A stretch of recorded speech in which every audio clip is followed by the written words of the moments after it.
윤석열 대통령이 G7 정상회의 일정을 마치고 귀국했습니다.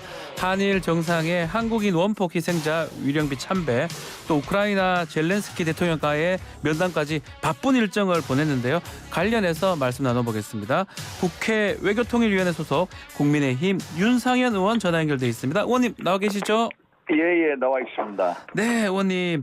자, 윤석열 대통령 이번 G7 정상회의 초청 의미 뭐라고 보십니까? 일단 G7 회의라는 게 이 친서방 이 경제 대국 선진국 모임이거든요. 예. 여기에 우리가 회원국은 아직 아닙니다. 그런데 이제 업저버 자격으로 초청을 받은 게 이게 벌써 5번째인데 4번째는 그 당시 이제 코로나 때문에 참석을 못했고요. 그래서 일단 4번째로 1973년 이후에 처음 4번째로 윤석열 대통령이 참석을 했고요. 예. 대통령이 보니까 9개 국가하고 양자 정상회담을 했고요. 또 한미일 정상회담을 짧게 했거든요. 네. 그러니까 정상회담이 10차례 있었습니다. 10차례를 통해서 자유민주주의 연대를 구체화했고 또 여러 기후, 라든지 에너지, 환경, 보건 여러 분야에 있어서 글로벌 중추국가로서 어떤 기여 방안을 제시를 했고요. 특히 이제 중요한 게 뭐냐면은 예. 우리가 G7 회의를 통해서 한미일 정상회담이 열렸거든요. 한미일 정상회담이 윤석열 대통령 취임 이후에 작년 6월에 나토 정상회담에서 열렸고요. 네.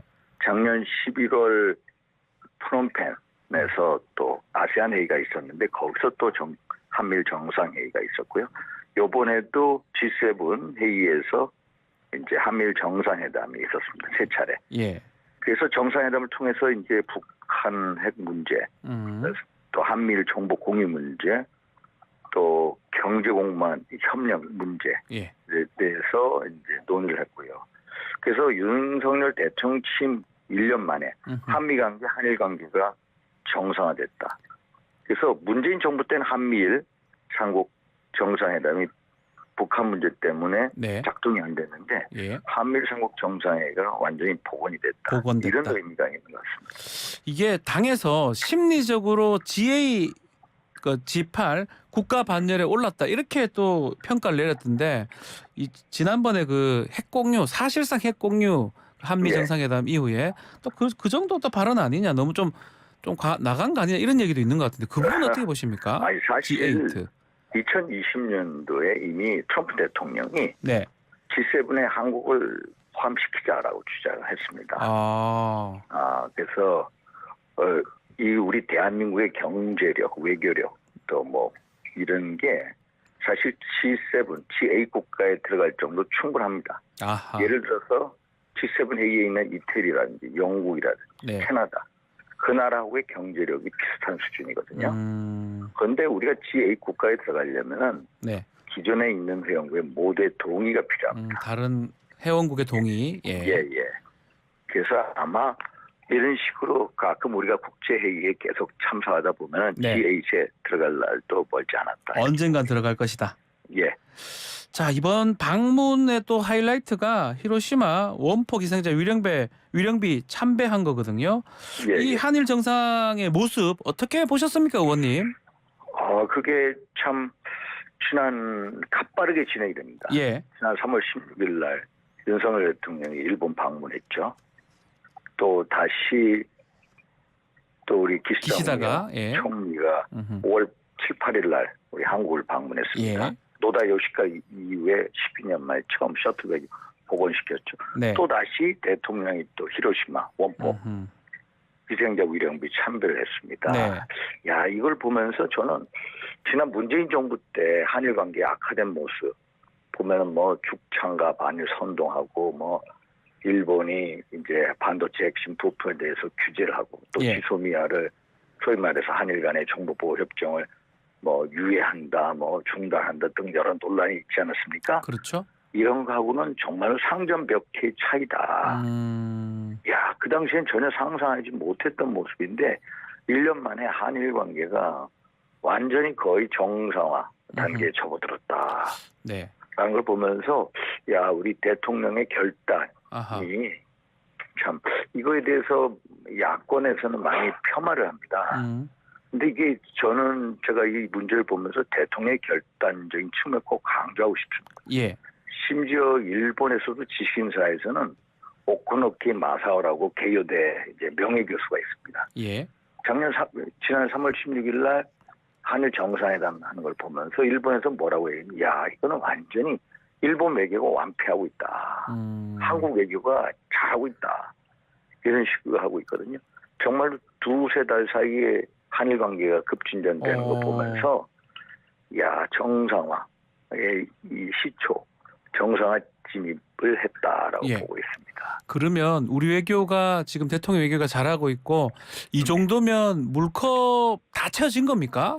물컵의 반을 예. 우리가 지난 3월 16일 날 원래 대통령께서 3월 6일 날 강제징용 해법을 발표했고요. 예. 3월 16일 날 일본을 방문했고 당시 박진 장관이 얘기가 물컵의 반을 채웠으니까 나머지 반을 채워라. 네. 근데 일본이 반을 채워야 되는데 일본이 반을 다 채웠느냐? 아직은 아닙니다. 아직은 아니다. 아직은 아닙니다. 예. 반의 반 정도 채웠을까? 왜냐하면 이제 강제징용 예. 과거사 문제에 대해서 좀 더 솔직한 구체적인 사과가 필요한데, 있어야 된다 아직까지도. 예, 포괄적 사과가만 했고요. 네. 기시다 후미오 총리가 지난 5월 8일인가요? 와가지고 이제 많은 분들이 이제 이 어떤 가슴 아프고 슬픈 경험한 것에 대해서 개인적으로 가슴이 아프다. 예. 라고 얘기해서 한 발짝 진전이 되는 건 사실입니다. 기시다 후미오 총리가 개인적으로 공식적으로 그런 발언을 했다는 게 한 단계 한 단계 나아가고 있다. 예. 물론 우리 측에 있어서는 기시다 총리가 강제징용 문제에 대해서 예를 들어서 과거 김대중 오부치 선언 그렇죠. 1998년 10월에 예. 있지 않았습니까? 예. 그거에 대해서 오부치 김대중 선언을 비롯한 역대 내각의 인식을 공유를 하고 네. 전체적 계승을 하고 그 의지는 절대로 흔들리지 않을 것이다 했지만은 좀 더 네. 구체적인 사과를 원하거든요. 예. 예를 들어서 뭐 통절한 반성과 마음으로부터의 사죄. 네. 예? 예를 들어서 일본이 한국에 대해서 다대한 손해와 고통을 입힌 것에 대해서 네. 역사적 사실 겸허히 인식하고 뭐 등등의 이런 구체적인 발언이 있기를 바랬는데 그런 게 없지만 개인적으로 좀 표명을 하고 네. 또 기시다 후미오 총리가 히로시마 원폭 희생자 한인희생자 위령비 참배를 하자 해가지고 네. 대통령 공동으로 참배를 하지 않았습니까? 네. 이게 처음으로 있는 일입니다. 한일 정상이 같이 이 위령비 참배한 거 이게 처음이고요. 우리 대통령으로서 처음입니다. 알겠습니다. 그래서 단계별로 진전이 되고 있다라는 겁니다. 자, 이번 또 말씀하십시오. 우리는 네. 정말 구체적인 사과를 한 번에 해달라라는 입장이지만 일본은 기시다 후미오 총리가 3월 16일 날 한일 정상회담이 끝난 다음에 네. 이제 질의응답을 받지 않았습니까? 그때 단계적으로 한일 간의 문제를 단계적으로 하나하나 풀어가겠다라고 발언했습니다. 기시다 입장에서도 일본 조야의 분위기를 보면서 본인이 단계적으로 한 단계 한 단계 나아가고 있다. 그래서 좀 시간이 걸리더라도 우리가 이런 진정성 있는 태도, 결단의 모습 보이는 것에 대해서 호응을 해 나갈 것이다. 이렇게 보고 있습니다. 자, 이번 정상회의에서 후쿠시마 오염수 방류 관련해서 IAEA의 독자적 검증을 지지한다 이런 성명이 나왔습니다. 자, 이런 상황에서 우리 시찰단 지금 간 상황인데 의미가 있겠냐 이런 얘기도 나오고 있고요. 어떻게 보십니까? 일단 우리나라는 G7 국가가 아닙니다. 네. 공동 성명에 우리가 이제 같이 입장을 전체적으로 G7이 그 공동 성명의 입장에 대해서 우리가 직접적으로 담근 건 아니다라는 말씀드리고요. 네. IAEA가 IAEA 나름대로 과학적인 객관적인 검증을 하고 있습니다. 그런데 IAEA 국가 중에 우리나라가 처음으로 일본에다가 오염수 방류 이 문제에 대해서 이 시찰단을 파견하는 거거든요. 그래서 우리 나름대로 독자적인 검증을 위해서 노력을 하고 있다라는 말씀을 드립니다. 뭐 실제로 오염수 그 시료 채취도 없고 지금 시찰단 명단 공개도 없고 민간 전문가 또 기자단 동행도 없다. 이래서 좀 국민들은 계속 좀 우려를 하는 것 같습니다. 그 부분 어떻게 보십니까? 시찰단 명단을 공개하려면요. 네. 이 사안이 너무 정치적으로 과학적인 사안인데 예.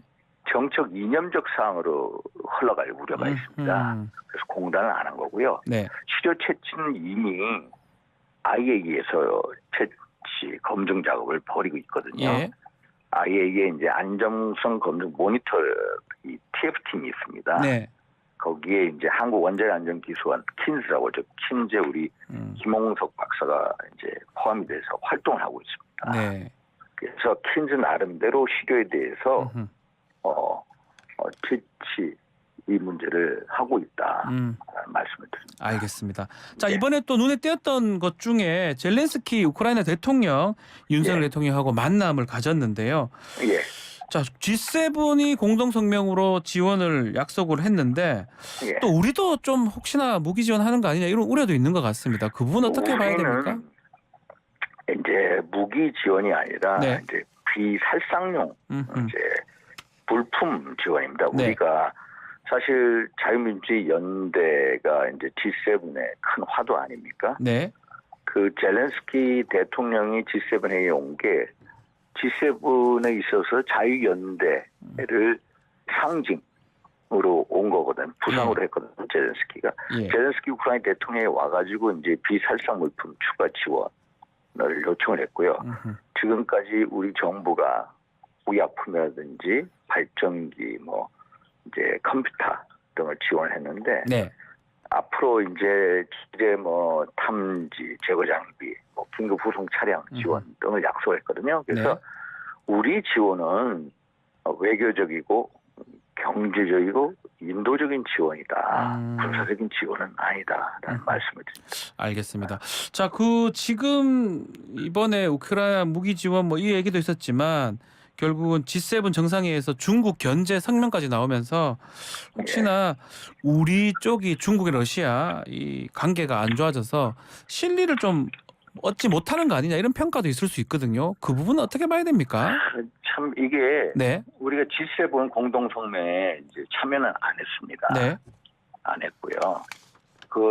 그렇지만은 확대 회의에서 대통령의 입장을 우리는 회원국이 아닙니다. 우리는 업적으로 참여를 했지만은 대통령이 발언을 했죠. 네. G7 확대 정상회의에서 그 확대 정상회의에서 발언한 게 뭐냐면 북한의 어떤 북핵 위협, 네.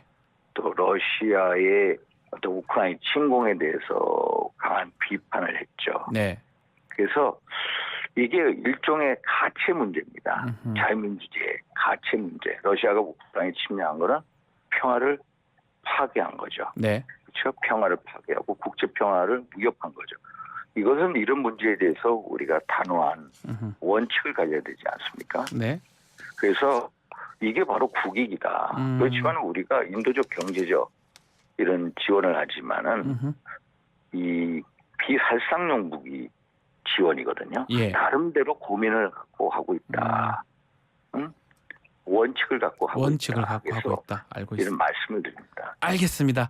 자, 오늘 말씀 여기까지 듣겠습니다. 감사합니다, 의원님. 예, 고맙습니다. 윤상현 국민의힘 의원과 함께했습니다. 1부 마치겠습니다. 식품의약품안전처장 오유경입니다.